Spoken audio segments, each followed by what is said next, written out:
on an 80-20 proportion of 80% industrial, 20% commercial, and it has our county's second port of entry to the Republic of Mexico. The proposal here for the residential part of Pocalamas is to actually provide residential adjacent to that 1,775 acres of industrial and commercial. Yes, as it stands right now, since there is no residential in that area, you're not going to find a grocery store there today. But the theory is that form follows function.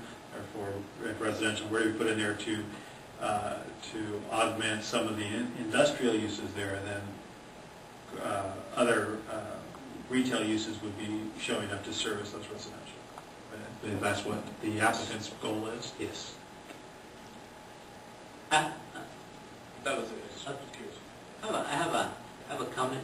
During your presentation, you mentioned on regards to the impact on air quality. You said that there is going to be a significant impact, which is unmitigable. Cumulative, significant cumulative. Right. I just had to make you aware, that our CEQA handbook, addresses a lot of mitigation measures, in which you can reduce the impact on air quality, on construction and operational phase of your project. And then also we have our Rule 310, operational development fee, which you could reduce the impact of your project to an insignificant level. Okay? And we are aware of both the Rule 800 mitigation measures, both standard and discretionary, which will be implemented, and the project will participate in Rule 310. Thank you. Thank you.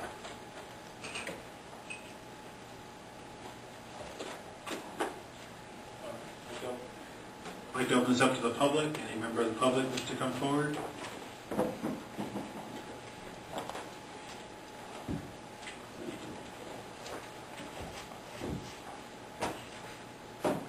Cliff Hurley, the city of El Centro wants to expand out to Forester Road. And based on the terminology we're using, I assume you'd call that an annexation to the urban planning area of El Centro. And to me, it's not a proper term. I don't think the term annexation in this case is proper either. You have a specific plan area, which is designated to do certain things. Now you're adding on to it. You're not annexing to something that's already predicated. You're adding something new. And it would be like calling, running the city of El Centro all the way out to Forester Road an annexation. To me, it's an improper term, and I get a lot of heartburn from what I see as prolific, a lot of spurious types of developments all over the place right now. And as you know, I came on board the last time I found out you're doing urban, under specific plan, you're developing urban areas all over the place. I think it's kind of mindless. But right now it's just an issue of terminology. I do not think it's an annexation.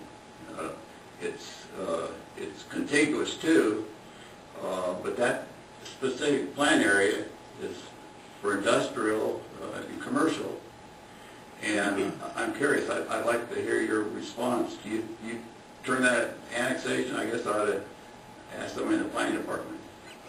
The annexation component of the project is to annex the property into the service area for the CSA, the government service area that supplies the water and sewer at Gateway. The amendment to the specific plan would be the proper terms in terms of including the land into the specific plan itself. So they're not annexing into the specific plan, you're amending the specific plan to increase its boundary.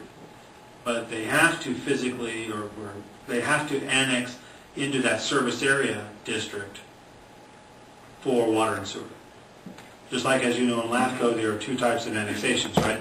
There's a physical ground annexation where the city of El Centro would pick up the property adjacent to it and annex it in as whole, versus a water district expanding its water area and annexing more land. Say, townsite of Heber, the townsite of Heber is the boundaries for the Heber Public Utility District, but the service area for the Heber Public Utility District goes beyond the town site. Any land that gets developed in adjacent to Heber would have to annex into the service area, but it would still be considered part of the urban area of Heber.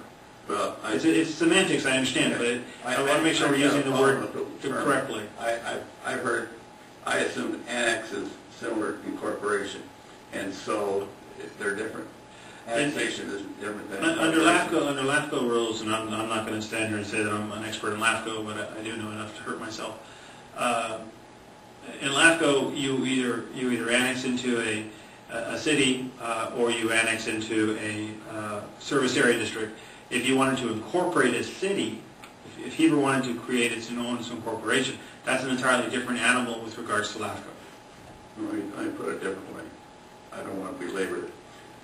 Can the city of El Centro annex west of Austin Road to, say, Nichols Road? Can they annex that area? Only if they have a Right project now, under LAFCO. they've got an urban planning area. Actually, no, they can't, because they don't go beyond Austin Road right now. That's my point. You've got a specific plan area, and it's got a parameter to it. Yes. But you're talking about annexation to something that has a parameter. The city of El Centro has an urban planning area. And you say, no, you can't go past the urban planning area. I understand it. But still you're using terminology of annexation. The city can't do it, but they can do it. And that's my problem. Thank you. Okay. Any other member of the public wish to come forward? Mr. Mendel.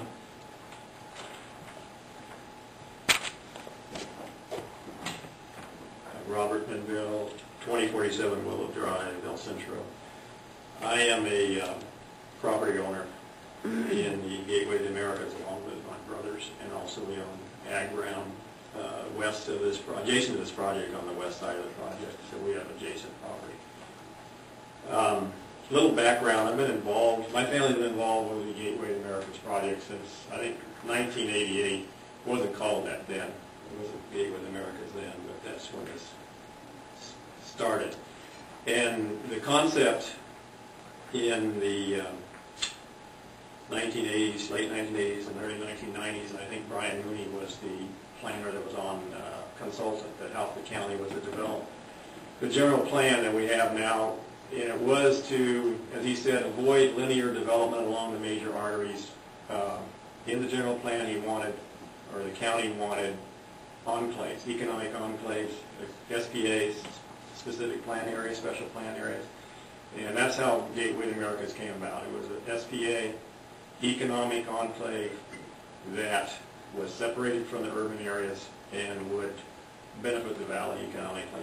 80% industrial, light industrials, mainly warehousing, truck docks, maybe some light manufacturing. I doubt it. Most of the manufacturing is in the twin plants in Mexico. Products are warehoused there. They come back across, stored, and then shipped out. The 20% commercial is envisioned to be related to that. It's transportation-related commercial, tourist-related commercial. A lot of people approached us, the property we have, about developing the shopping center.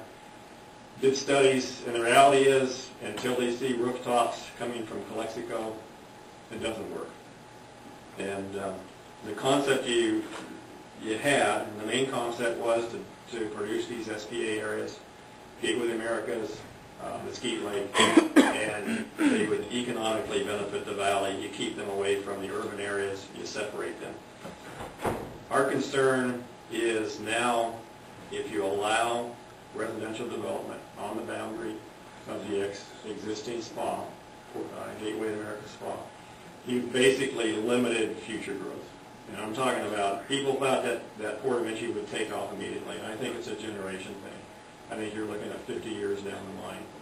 So we're concerned about the impact of putting residential there, and you don't have, as gentlemen brought up, where are the commercial services where that the 1,000 or 2,000 people are living there. The concept is, yeah, if we put residential here, the commercial will come to service them. I think it's more than likely those folks will have to drive into town. They'll be going into Calexico, because that's where the commercial center is for the population. And that was the general plan.